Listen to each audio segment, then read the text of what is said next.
春天正是讀書天，4月係閱讀嘅好季節。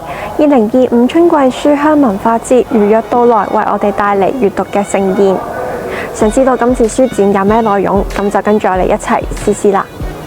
本次書展1連10日喺澳門塔石體育館舉行，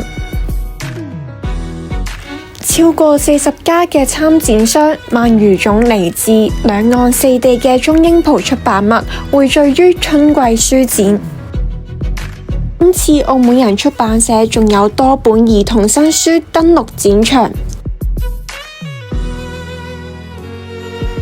此外，仲有文學、歷史、教育等多領域嘅本地出版物任君選擇。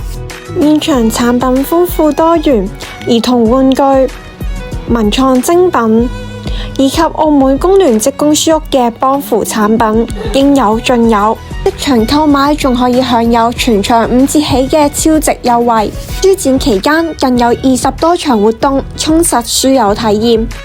4月20號晏晝4點到5點，書展將會舉辦夢遊馬戲團嘅新書發佈會，期待到時可以見到你哋。睇完今期，如果想了解更多澳門嘅文藝資訊，咁就記得關注我哋啦。我哋下次再見，拜拜。